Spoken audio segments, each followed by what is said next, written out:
Coppermill had always been a quiet town, the kind of place where everyone knew everyone. But every fall, when the leaves turned and the wind grew colder, whispers of strange occurrences filled the air. The woods on the outskirts of town, dense and sprawling, were said to be haunted. People claimed they'd seen shadows moving between the trees and heard voices carried by the wind. But no one knew for sure until that night. Ben and his friends, Emma and Josh, were typical high school seniors looking for a drill. They'd heard stories, of course, but like most kids their age, they didn't believe them. They decided to camp out in the woods for a night just to prove there was nothing to be afraid of. They set up camp near a clearing surrounded by towering trees, their branches heavy with red and orange leaves that rustled gently in the evening breeze. As darkness fell, the sounds of the forest grew louder, crickets chirping, leaves crunching, and the occasional hoot of an owl. They laughed and told ghost stories, the fire casting long shadows that danced around them. But as midnight approached, the mood shifted, the air grew colder, and the wind picked up, carrying with an unsettling sound a faint whisper, almost like a voice calling from deep within the woods. "Did you hear that?" Emma asked, her eyes wide. Ben tried to laugh it off. "It's probably just the wind. These woods play tricks on you at night."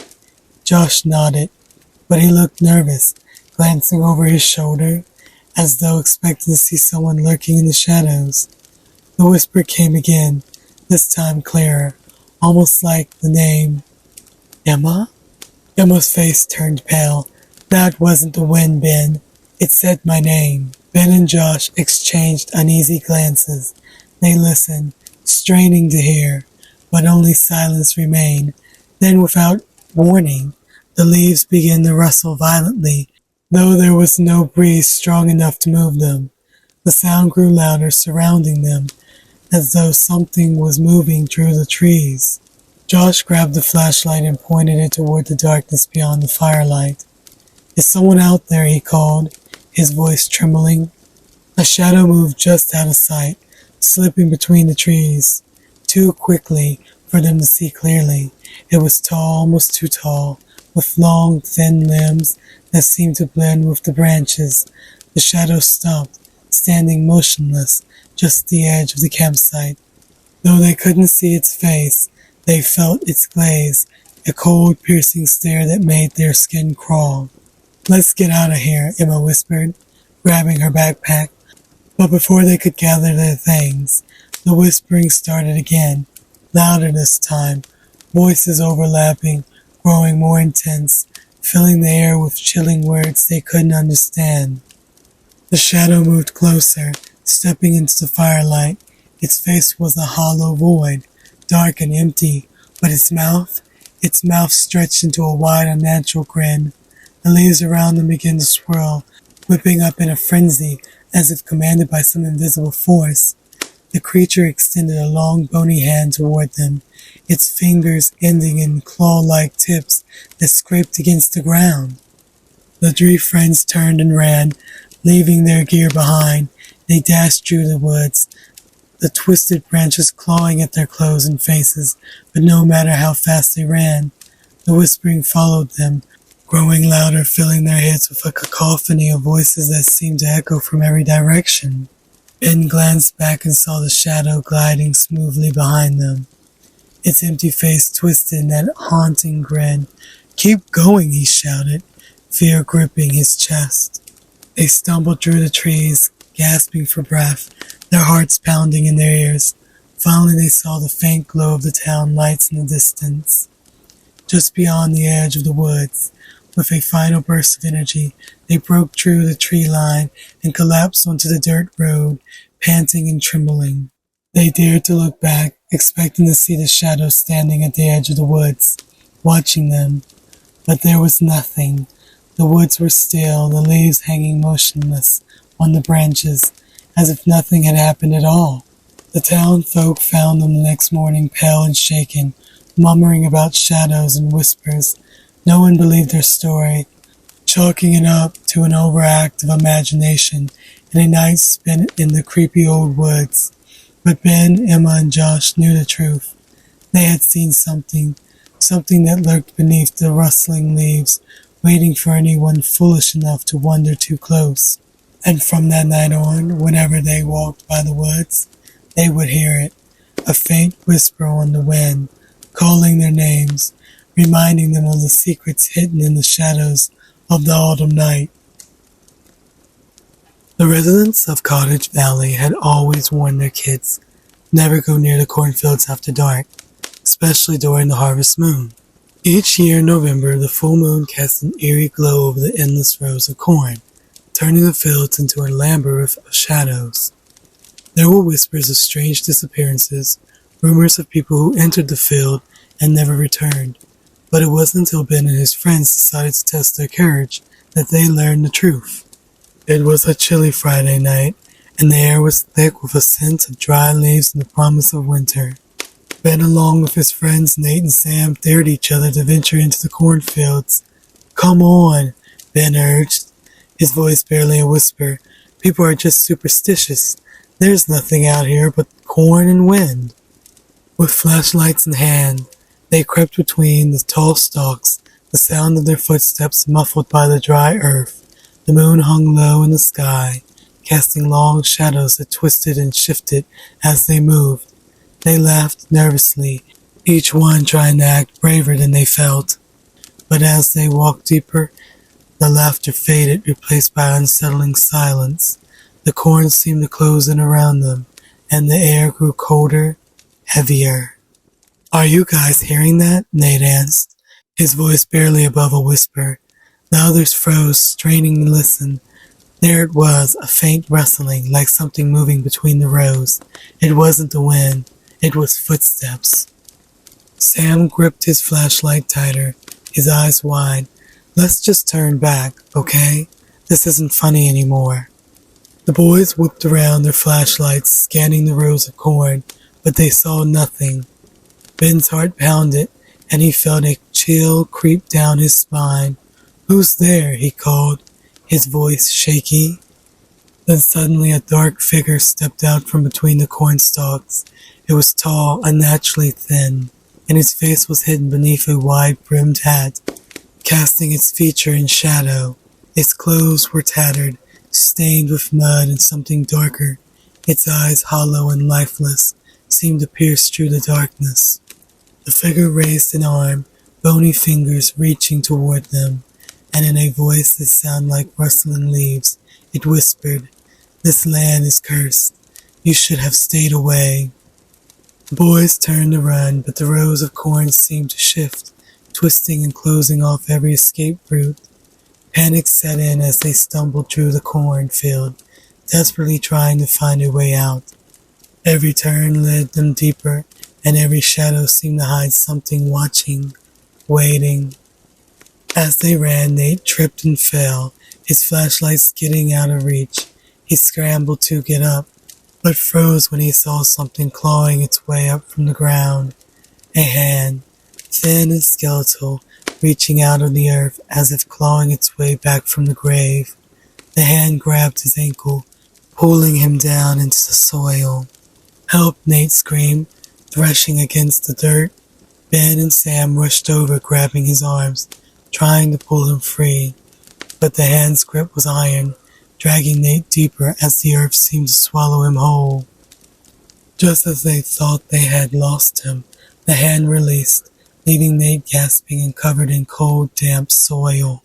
They didn't stop to question it. They kept running, stumbling through the rows, not daring to look back. But with every step, more hands reached up from the earth, grasping at their ankles, pulling at their clothes. The boys tore themselves free, hearts racing, lungs burning, until at last they burst out of the field, collapsing onto the dirt road. They didn't stop running until they reached the edge of town, where the lights of Cottage Valley flickered in the distance. Only then did they turn back, expecting to see the dark figure standing at the edge of the cornfield, watching them, but there was nothing. The field lay still, silent, as if it had no secrets at all. The town folk found them the next morning, shivering and covered in scratches and dirt. They listened in silence as the boys recounted their night, their faces pale and serious. One old farmer shook his head, muttering, "They never should have gone in.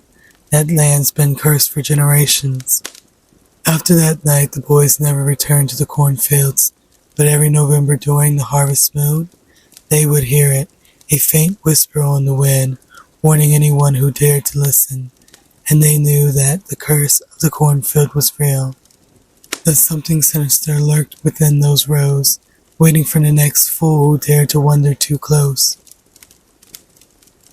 It was a chill October evening in Mill Creek, and Peter's family had just moved to a farmhouse on the edge of town. Peter, a curious 12-year-old, had spent most of the afternoon exploring the sprawling fields that surround their new home. It was then that he noticed it, the Scarecrow. It stood at the edge of the field with tattered clothing and straw spilling from the sleeves. The Scarecrow was far too lifelike, with a face stitched in a permanent grin and eyes made from shiny black buttons that seemed to follow him. But the strangest part, it hadn't been there the day before. That night, as the wind howled and the leaves skittered across the porch, Peter's mind kept drifting back to the Scarecrow. He couldn't shake the feeling that there was something wrong with it. The next day, he went back to the field to inspect it again, trying to tell himself it was just straw and cloth, nothing more. Yet when he got close, he noticed something odd. There were scratch marks on the wooden post it was tied to, almost as if someone or something had been clawing to break free. He backed away, the hairs on his neck prickling. That night as he lay in bed, he heard soft, shuffling footsteps outside his window. The next morning he checked, half expecting to find footprints, but there was nothing, just the Scarecrow standing in the field, its head tilted slightly as though it had been watching him all night. Peter confided in his older sister, Sarah, who scoffed it at first but agreed to go with him to investigate. Together they approached the Scarecrow, armed with nothing but a flashlight in their nerves. As Sarah examined its arms, she froze. "Ben, look!" Protruding from the Scarecrow's sleeves were long, sharp fingernails, human fingernails. Ben's stomach turned as he realized the fingers were real, leathery and curled. As desperately gripping at the fabric, they stumbled back horrified. That night, as the two of them lay awake, a steady tapping began on their bedroom windows. Tap, tap, tap. They didn't dare look, but deep down, they both knew it was the Scarecrow. Morning came and they begged their parents to leave, to sell the house and move back to the city. But their pleas were brushed off as childish fears.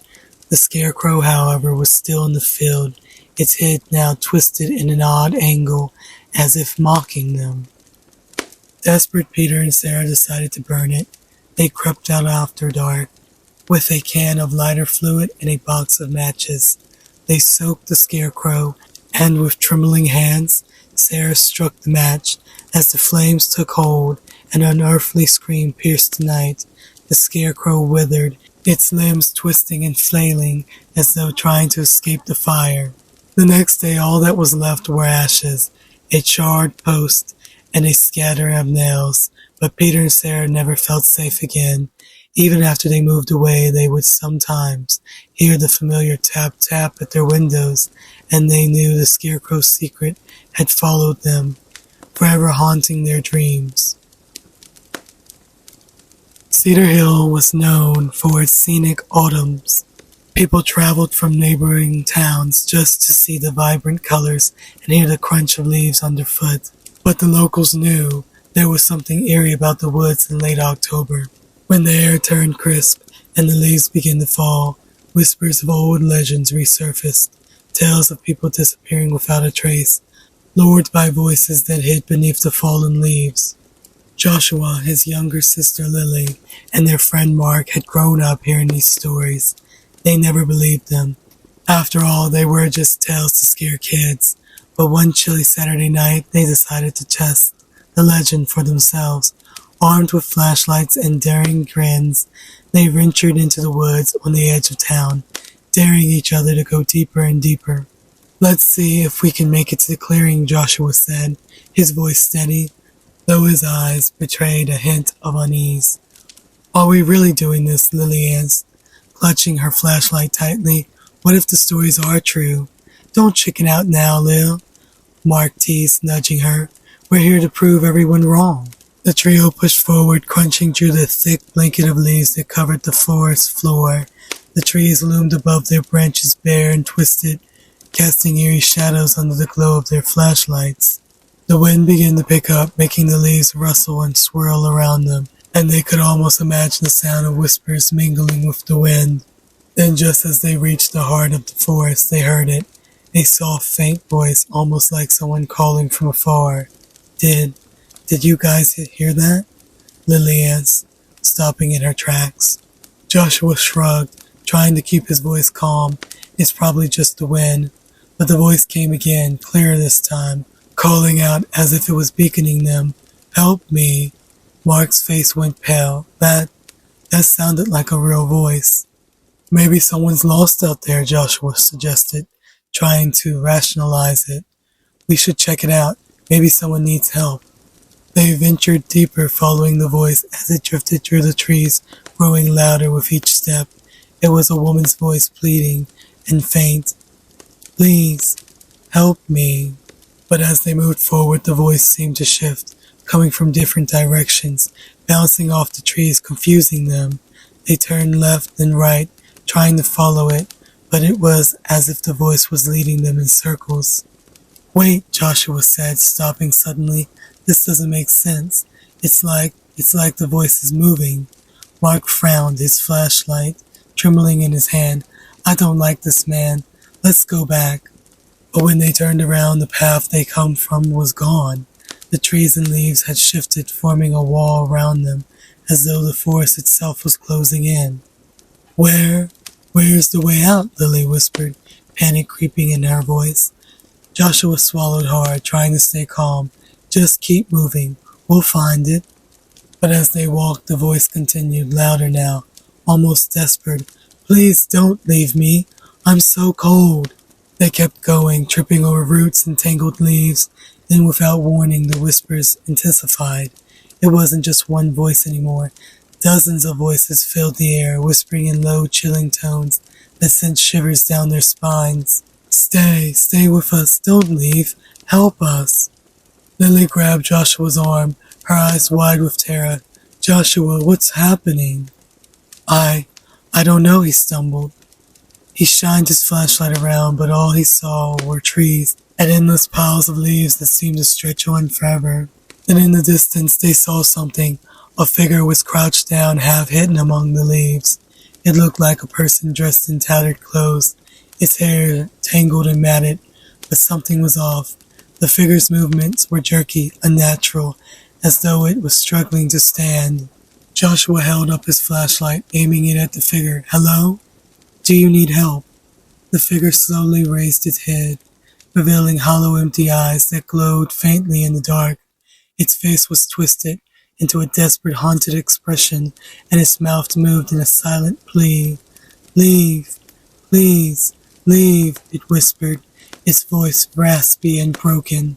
The friends stood frozen, too terrified to move, but then the figure lunged toward them, its hand reaching out, fingers twisted and bony, scraping through the leaves.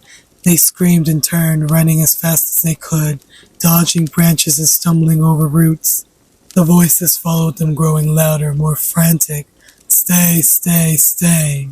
It felt like the forest itself was alive, the trees closing in, the leaves swirling around them, pulling them back. They ran until their lungs burned, until they couldn't hear anything but the pounding of their own hearts. But no matter how far they went, the voices stayed with them, echoing through the trees. Finally they burst out the woods, collapsing onto the cool ground, panting and gasping for air. They turned to look back, expecting to see the figure emerging from the trees. But there was nothing. The forest was silent, as if it had swallowed the voices whole.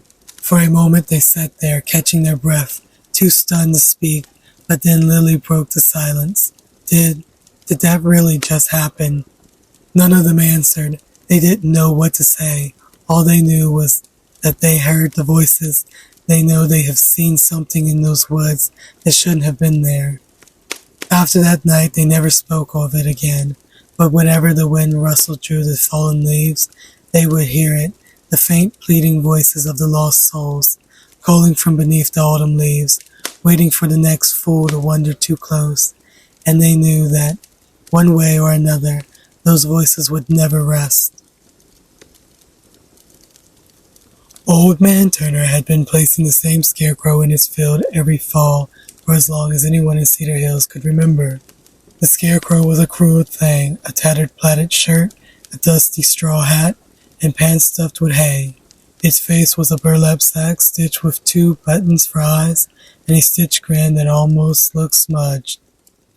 Each year he would drive a wooden post into the ground in the middle of his field, hoist the scarecrow onto it, and secure it there to keep the crows away. But this year something was different. The scarecrow had been around for generations, a hand-me-down from Turner's father and supposedly his grandfather. Some people in the town said the scarecrow was cursed, that it once belonged to a drifter who vanished on the farm decades ago. The story went that a drifter's spirit lived in the scarecrow, waiting for a chance to get revenge on whoever disturbed it. Turner laughed off the legend. He was a practical man and didn't have time for ghost stories. Just a bunch of straw and cloth, he muttered, as he positioned the scarecrow in the field one chilly October evening. But that night as he lay in bed, he heard something strange. It was a faint rustling, like the sound of footsteps shuffling through the field. He brushed it off as the wind and went back to sleep. The next morning he went out to check on the scarecrow, but when he reached the field, his heart skipped a beat. The scarecrow had moved. It was no longer facing the road. As he left it, it was turned facing the house. Turner frowned, trying to figure out what could have caused it to move. Maybe the wind, he thought, though there hadn't been much of a breeze. He shook his head, turned the scarecrow back to face the road, and went about his day not giving it another thought. But that night the rustling came again, louder this time, like slow, deliberate footsteps. Turner sat up in bed, listening as the sound stopped right outside his window. He peered through the curtains, but all he could see was the dark shape of the scarecrow standing in the field, seemingly in the same place he left it. Yet the next morning it had moved again.